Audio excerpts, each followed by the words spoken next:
अस्सलामुअलैकुम दोस्तों, आज हम अपने पसंदीदा कार्टूनी शोज़ के आखिरी एपिसोड के बाद किरदारों के साथ क्या हुआ इस पर बात करेंगे। अगरचे कुछ सीरीज़ बगैर किसी हतमी अंजाम के ख़त्म हुई, लेकिन उनके किरदारों की मीरास क्रॉसओवर्स, फैन थ्योरीज़ और मदाहों के तख़य्युलात के ज़रिए जारी रहती हैं। तो आइए शुरू करते हैं। The power of girls. आखिरी बार हम ब्लॉसम, बबल्स और बटरकप को देखते हैं जब वो उन राक्षसों पर बहस कर रही होती हैं जिनसे वो सीरीज में लड़ी। वो समझती हैं कि यही उनका काम है जो टाउन्सवेल को ख़ास बनाता है। वो नाज़रीन से अलविदा कहती हैं जो उनके एडवेंचर का एक मुनासिब इख्तिताम है, लेकिन फ़ैन थ्योरीज और मुवाफ़क़त कुछ और कहती हैं। मनसूखशुदा लाइव एक्शन मुवाफ़क़त ने उनकी ज़िंदगियों को बालिग़ मौज़ूआत जैसे परेशानी और बुढ़ापे के दबाव के साथ ज़्यादा पुख्तदार अंदाज में दिखाने का इशारा दिया था। ब्लॉसम को परेशान कुन, बबल्स के इब्तिदा में शोहरत की तलाश में और बटरकप को अपनी सुपर हीरो शनाख्त छोड़ने की कोशिश करते दिखाया गया। ये तस्वीर उनके बचपन के किरदारों से एक बड़ी तब्दीली थी जो ज़ाती तरक्की और माजी के असरात पर मरकूज़ थी। उससे ये भी ज़ाहिर होता था कि उन्हें दुनिया को दोबारा बचाने के लिए मुत्तहिद होना पड़ेगा, अपने बचपन के तजुर्बात और ज़िम्मेदारियों पर गौर करते हुए। दूसरी तरफ फ़ैन तशरीहात उनकी मीरास को ज़िंदा रखती हैं, ये कहते हुए कि लड़कियाँ टाउन्सवेल की हिफाजत और जराइम से लड़ती रहेंगी। अब बात करते हैं एड एंड एडी। हम आखिरी बार एड्स को 2009 की फिल्म में देखते हैं जहां वो एडी के भाई को ढूंढने के एडवेंचर पर निकलते हैं। जब वो एडी के भाई को पाते हैं तो वो एडी के बयान करदा किरदार के बरक्स उसके साथ जिस्मानी तौर पर बदसलूकी करता है, जो एडी के झूठ को बेनकाब करता है। इसके बावजूद क्रो उसे कबूल करता है और उनकी दोस्ती वही रहती है। आखिर में एड घर वापस आता है। मदाहों के बहुत से कयासात हैं, मिसाल के तौर पर cross over episode Ed and Eddy के। इसमें एड्स गलती से किड्स नेक्स्ट डोर यूनिवर्स का एक पोर्टल बनाते हैं जो ये जाहिर करता है कि एड्स अपनी सीरीज़ के बाद भी एडवेंचर जारी रखते हैं, शायद ज़्यादा खाली मंजरनामों में शामिल होते हैं। कुछ मदा समझते हैं कि सीरीज़ के वाक़यात के बाद एड्स अपनी पुरानी हरकतों में वापस आए, जॉबरिकल्स के लिए पैसे कमाने के मंसूबे पर काम करते रहे और बड़े होकर कामयाब कारोबारी बन जाए। दूसरे मदद समझते हैं कि जैसे जैसे किरदार बड़े होते हैं वो बचपन की हरकतों से आगे बढ़कर नए दिलचस्पियों की तरफ जाएंगे। अब बात करते हैं जॉनी ब्रावो की। जॉनी ब्रावो के आखिरी एपिसोड गेट स्टंकी में जॉनी का बचपन का बदमाश स्टंकी ब्राउनस्टाइन वापस आता है और उसके लिए रोमानी दिलचस्पी जाहिर करता है, लेकिन जॉनी उसके माजी के बदसलूकी की यादों की वजह से उसके बदलाव को कबूल करने में मुश्किल महसूस करता है। एपिसोड मज़ाही अंदाज में ख़त्म होता है जब जॉनी अपने जज्बात और स्टंकी के प्यार की हकीकत से सामना करता है। अगरचे जॉनी ब्रावो की कोई नई सीरीज़ नहीं आई, लेकिन किरदार स्पिन ऑफिस फिल्मों और क्रॉसओवर्स में नजर आता रहा। अपनी मकबूलियत बरकरार रखते हुए मदाहों ने इसके मुस्तकबिल के बारे में बहुत सारी कयास सराहियाँ की हैं, जो मज़ाही एडवेंचर से लेकर गहरी किरदार की तरक्की तक हैं। वो समझते हैं कि जॉनी एनी टाउन में अपने गलत एडवेंचर्स जारी रखेगा, ख़वातीन को मुतासिर करने के लिए अपने मकसद को जारी रखते हुए शायद रिश्तों को बेहतर समझकर किसी ऐसे शख्स के साथ मानी खेज ताल्लुक़ कायम कर लेगा जो उसे उसकी असलियत के लिए पसंद करे। अब बात करते हैं लेलो एंड स्टिच की। लेलो एंड स्टिच का फाइनल एक बोनस था जो ख़ानदान की अहमियत पर जोर देता है। लेलो और माइथाइल मिलकर दफनशुदा ख़जाने की तलाश करती हैं, जहां उनका सामना एक तजर्बे लिंक X251 से होता है जो गैर ताउन करने वालों को चिपकने वाले मादे से बांधता है। माइथाइल, जो आम तौर पर मुखालिफ होती हैं, लेलो की लिंक को पकड़ने में मदद करती हैं। दरी असना स्टिच नॉनी से चिपक जाता है और जम्बा फ्लैकली से, जो अफरा तफरी को बढ़ाता है। असल सीरीज़ के ख़त्म होने के बाद किरदार स्पिन ऑफिस और सीक्वल्स के ज़रिए फैलते हैं। लेलो, स्टिच और उनके दोस्तों के एडवेंचर की तलाश जारी रखते हैं। फ़ैन थ्योरीज के मुताबिक लेलो बड़ी होकर एक ऐसी एजेंसी शुरू करेगी जो जम्बा के हर तजर्बे को मुनासिब घरों या नौकरियों से जोड़ेगी, जो उसकी परवरिश करने वाली फितरत और दूसरों में सलाहियत देखने की सलाहियत से आता है। स्टिच, जो एक तबाहकुन एलियन से एक प्यार करने वाला साथी बन गया, लाइव एक्शन मुवाफ़क़त में उसकी जज्बाती गहराई और लेलो और दीगर तजुर्बात के साथ रिश्तों की मज़ीद तलाश की उम्मीद है।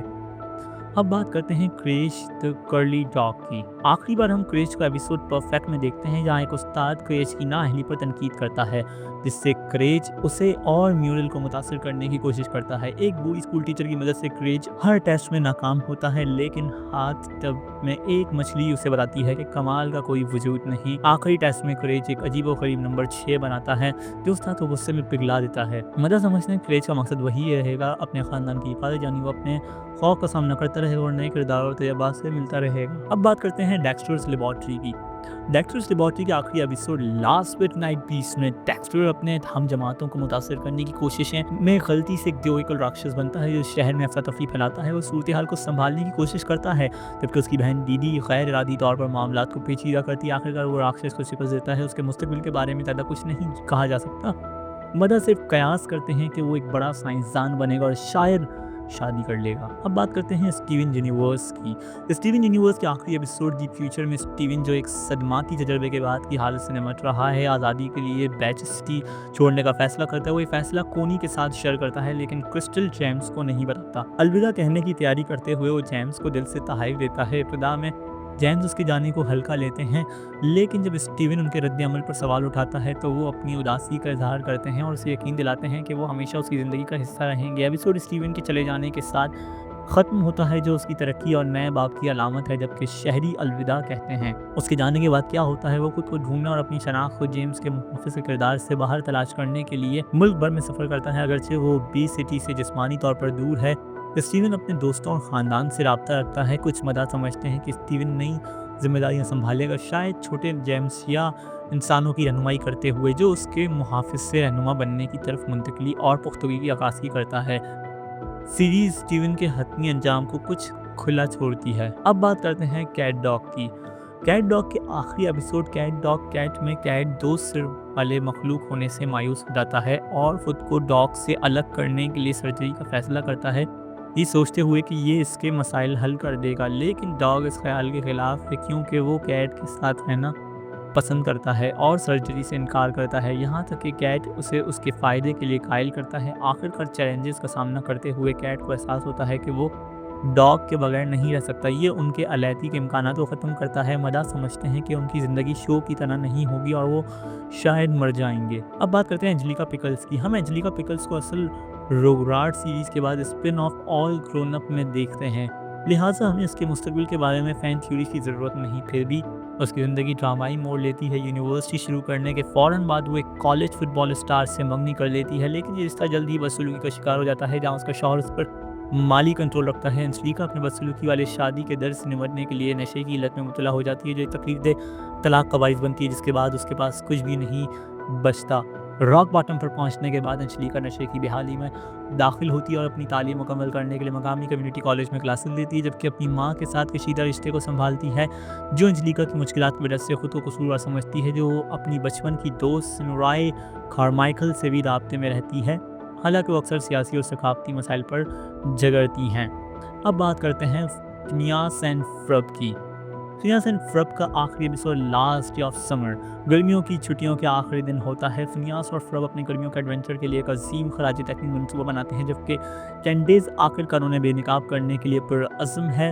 वो डॉक्टर डॉफमिस्टर से मिलती है जिसने डो और एंटीनर बनाया था जो दिन को दोबारा जीने देता है। टाइम लूप के दौरान कैंडेस को एहसास होता है कि अपने भाइयों को पकड़ने का जुनून अफरा तफरी का बाइस बन रहा है। आखिरकार वो फिनियास और फर्ब के साथ दिन से लुत्फ़अंदोज़ होने का फैसला करती है। स्पिन ऑफिस और फिल्मों के अलावा जो उनके मुस्तकबिल के बारे में कुछ नहीं बताते, मदा समझते हैं कि फिनियास एंड फर्ब बड़े होकर शानदार इजाद बनाते रहेंगे और कैंडीज अपने भाइयों की तख्लीकी सलाहियतों की कदर करेगी और उन्हें पकड़ने की कोशिश बंद कर देगी। रोमानवी ज़िंदगी के बारे में सीरीज़ में फिनियास और इज़ाबेला अपने जज्बात का एतराफ़ करते हैं और एक ही कॉलेज में जाने का फैसला करते हैं। बहुत सी कहानियाँ फिनियास और इज़ाबेला की शादी की अक्कासी करती हैं, लेकिन ये कभी कैनन नहीं था। ताहम फर्ब के बारे में हम यही नहीं कह सकते। कैनन और तोसी दास्तानों में फर्ब और फिनिशा आखिरकार शादी कर लेते हैं और उनकी बेटी विक्टोरिया होती है। अब बात करते हैं दी फेयरली ऑड पेरेंट्स। आखिरी एपिसोड टीमीज स्क्रिप्ट वॉश में टेमिटेंस और फेरी काउंसिल के कहने पर फादर टाइम 50 साल बढ़ा देता है। जब तो पता चलता है कि टिमी ने हमेशा 10 साल का रहने की ख्वाहिश की थी। सब उसके साथ बुढ़ापे में आते हैं, लेकिन डैनियल कॉकर जो माजी के सदमे की वजह से नहीं बढ़ा, टिमी के साथ मिलकर उसके फेरी गार्ड पेरेंट्स कॉस्मो और वांडा से दोबारा मिलता है। क्रूज के लम्हे में टिमी अपने फेरीज और दोस्त पॉफ जो वजूद से मिट चुका था को बचाने के लिए खुद को कुर्बान कर देता है। फेरी काउंसिल बुढ़ापे के असर को पलट देती है और टिमी 10 साल की उम्र में वापस आता है। शो के बाद एक लाइव एक्शन फिल्म ट्रायलॉजी में टिमी को 23 साल का दिखाया गया है जो अपने फेरी गार्ड पेरेंट्स को रखने के लिए बड़ा होने से इनकार करता है, ताहम वो नुमाया तौर पर पुख्ता होता है और खुद एक फेरी बन जाता है। जिससे कॉस्मो और वांडा 2 बच्चों के फेरी गॉड पेरेंट्स बनते हैं, जिसके साथ उसकी साबिक बेबी सीटर विकी बदसलूकी करती है। स्पिन ऑफ सीरीज में टिमी को कॉलेज में मुंतकिल होते दिखाया गया है, जो उसकी ज़िंदगी के एक नए बाब की तरफ इशारा करता है, जब उसने अपने फेरी गॉड पेरेंट्स को अपने कज़न ह्यू टर्नर को मुंतकिल कर दिया। अब बात करते हैं स्पंज बॉब की। स्पंज बॉब काम में बैकनी बॉटम में अपनी मुश्किलात की वजह से मायूस होता है और अपने वालिदैन के पास वापस जाने पर गौर करता है। ताहम वो रहने का फैसला करता है और क्रोस्टी क्रैब ट्री का नया मैनेजर बनता है, जो उसकी ज़िंदगी के एक नए बाब की निशानदेही करता है। एपिसोड स्पंज बॉब और सैंडी के दरमियान एक दिल को छू लेने वाले लम्हे के साथ खत्म होता है, जो नाज़रीन को किरदारों के लिए बंदिश और खुशी का एहसास देता है, तो वो बैकनी बॉटम में एक साथ आगे बढ़ते हैं। कुछ मदा कयास करते हैं कि जैसे जैसे सीरीज जारी रहती है, स्पंज बॉब और उसके दोस्त ज़्यादा पुख्ता कहानी का तजुर्बा करेंगे, जो उनकी तरक्की की अक्कासी करती हैं। दूसरे मदा समझते हैं कि स्पंज बॉब बैकनी बॉटम में जदीद टेक्नोलॉजी और मुस्तकबिल के मंजरनामों की तलाश कर रहा है, क्योंकि सीरीज़ को मुस्तकबिल के सेटिंग में ले जाया गया है। तो दोस्तों, यही थी आज की वीडियो।